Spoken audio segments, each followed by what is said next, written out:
நகையை கொடுத்து உதவலான்னு கொண்டு வந்தோம், அது பிரயோஜனம் இல்லாம போயிடுச்சு முத்தழகு. என்ன பண்றது, எல்லாம் என் தலை எழுத்து.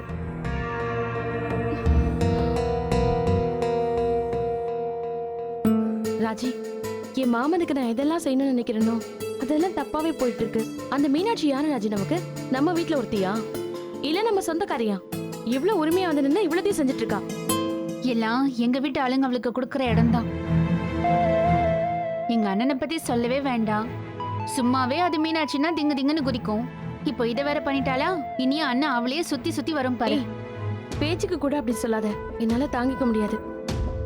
என் கடைசி காலம் வரைக்கும் என் மாமன் என் கூடவே கைத்து கட்டில படுத்துக்கிட்டு அவன் என்ன மட்டுமே கவனிக்கணுமே தவிர இப்படி கண்டவ பின்னாடி சுத்தக்கூடாது. மீனாட்சி சுத்து வைக்கிறாளே முத்தழகு. ஆமா ராஜி, கல்யாணத்துக்கு செய்ய வேண்டிய நகையில 40 பவுன் குறைஞ்சப்போ அதை நான் கொண்டு வந்து கொடுத்து என் மாமனோட மரியாதையை காப்பாத்தி அதை கௌரவப்படுத்தி அதோட மனசுல நிரந்தரமா ஒரு இடத்த பிடிக்கலாம் நினைச்சா அவ பாட்டுக்கு வந்து அந்த நகையை கொடுத்து நல்ல பேரை வாங்கிட்டு போயிட்டா. இதெல்லாம் அவ சாதாரணமா பண்றாளா, இல்ல எப்படியாவது சரணமாவை மயக்கணும்னு சூழ்ச்சியோட பண்றாளா, எனக்கு ஒண்ணுமே புரியல. சரி முத்தழகு, விடு. எப்படி ராஜி விட முடியும்? அவளா வந்து என்னென்னமோ செஞ்சுட்டு இருக்கான். என் மாமா வீட்டு மேல பரிதாபப்படுறதுக்கும் என் மாமா மேல அக்கறைப்படுறதுக்கும் அவ யாரு? இதை நான் சும்மா விட போறது இல்ல ராஜி. எப்படியும் அவன் வீட்டுக்கு தெரியாம தான் இவ்வளவு நகையும் எடுத்துட்டு வந்திருப்பா. அவ நகையை யாருக்கும் தெரியாம எடுத்துட்டு வந்தத அவங்க வீட்டாளுங்களுக்கு நாம தெரியப்படுத்திட்டா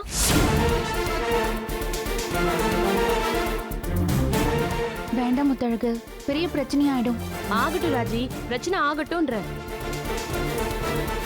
என் சரவணம் அம்மா வாழ்க்கைக்குள்ள புகுந்து எவ்வளவோ பிரச்சனை பண்ணவ, பதிலுக்கு நான் அவளுக்கு கைமாற பண்ண வேண்டாம்.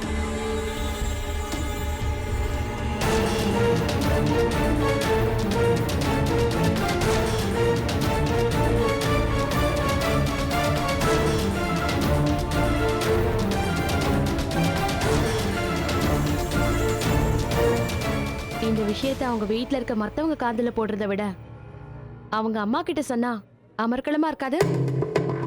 அவ நகையை கொண்டு வந்து இங்க கொடுத்ததெல்லாம் அவங்க அம்மாக்கு தெரிஞ்சதுன்னா நில குலைஞ்சு நிக்காத அவங்க அம்மா.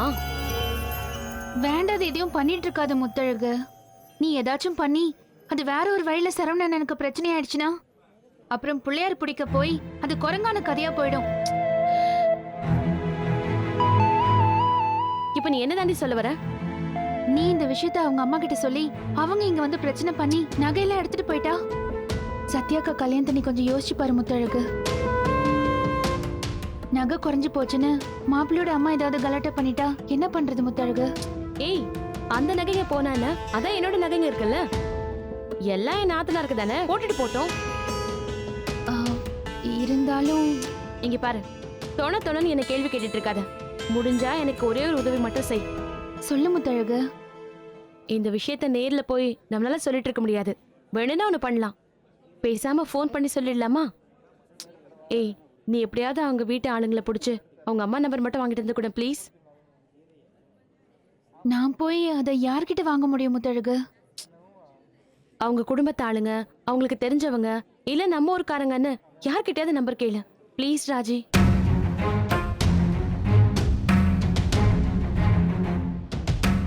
சரி, வாங்கி தரேன். தேங்க்ஸ் ராஜி. நீ எனக்கு நம்பர் வாங்கி கொடுத்ததுக்கு அப்புறம் பாரு அந்த மீனாட்சி என்ன ஆக போறான்னு.